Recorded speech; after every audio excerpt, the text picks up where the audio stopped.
Hello and welcome to the channel. It be like say this man won't make them find channels television money again. Remember say after him last interview with the station, NBC find them 5 milli. Now him don't go there again for a second interview saying basically the same thing. Subscribe, like, share, and comment. Make we hear wetin or be number 2 man go talk again for channels television. Thank you. Boycott Tinubu's inauguration. Baba Ahmed begs Buhari, CJN.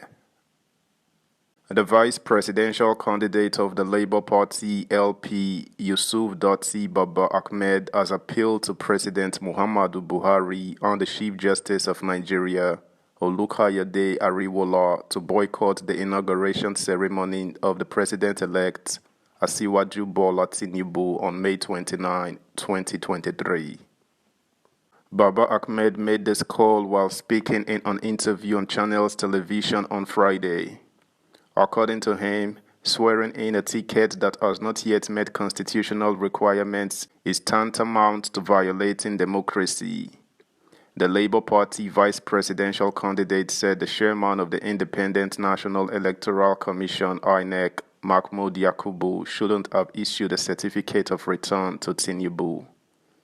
Baba Ahmed described the process that produced Tinubu as president-elect as flawed.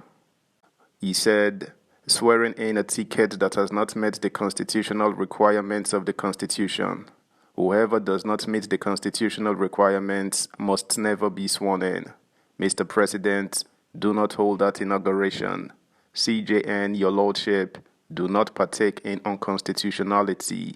Recall that the Labour Party vice presidential candidate on national television on 22nd March 2023 said, swearing in Tinubu would be tantamount to inviting the military to take over the affairs of Nigeria. Baba Ahmed had on March 22nd edition of Politics Today on Channels Television called on Buhari and the Chief Justice not to swear in Tinubu, whom the Independent National Electoral Commission (INEC) declared as the president-elect. He insisted that declaring Tinubu a winner and issuing him a certificate of return was against the Constitution. Baba Ahmed's pronouncement met with criticisms as Nobel laureate Professor Wole Soyinka described it as unacceptable because it alienates the people and it is a fascistic language. He said, the interviewer asked him what would you do if the interpretation of the Supreme Court judgment goes against you, and he kept saying, no, it is not even open to analysis.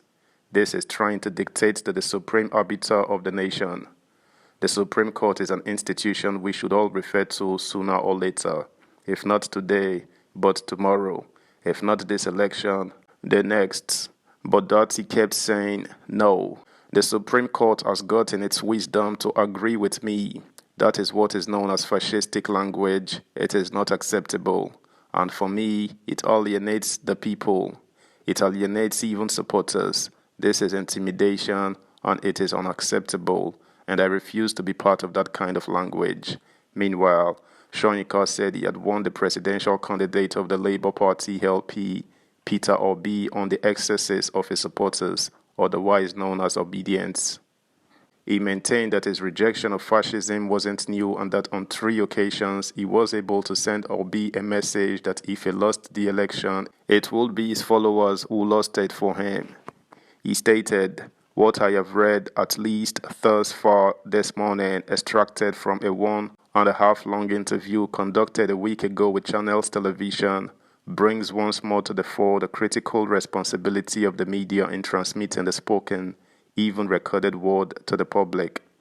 This is especially crucial in a time of civic uncertainty, when remarks are taken out of context, spliced into a new one, provided a sensational headline, distortions become stamped on public receptivity, and the central intent of one's remarks becomes completely unrecognizable. I denounced the menacing utterances of a vice presidential aspirant as unbecoming. It was a gladiatorial challenge directed at the judiciary and by implication the rest of the democratic polity. But what on earth has happened to my even more urgent condemnation of the physical violence inflicted on those designated strangers in Lagos in the lead up to and during the governorship elections? Subscribe, like, share, comment, and please turn the notification bell on. Thank you. This prejudicial selectivity is a betrayal of trust, and I find it contemptuous of public deserving. My critique of incipient fascism in the movement remains grounded in indisputable evidence. Shoyinka stated that throughout the interview, he continued to stress that the final word had yet to be pronounced on the elections, that omission renders the full message tendentious. My rejection of fascism is nothing new. On 3 occasions, I was able to send a message to Peter Obi that if he lost the election, it would be his followers who lost it for him. It was depressing to watch his lieutenant, a crucially positioned voice of a movement that has broken the mold, threaten the totality of social existence. Whatever our ideological leaning, is Donald Trump the ideal template for a burgeoning democracy in the nation? He stated that he also remained concerned by the alleged complaint by him of people not following instructions. If words are garbled in recording, the speaker can be raised for clarification. Else, simply leave out the unclear section completely to avoid misrepresentation. After all, piecemeal transmission is legitimate proceeding as long as a part is not presented as the whole. I am not a member of the Labour Party, so how can giving instructions become my role?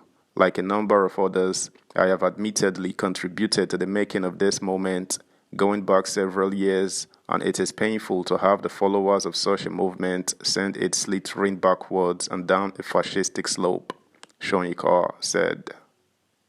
In related news, the National Broadcasting Commission (NBC) has been dragged to court over the 5 million naira fine it slammed on Channels Television last month for an alleged violation of the Commission's code.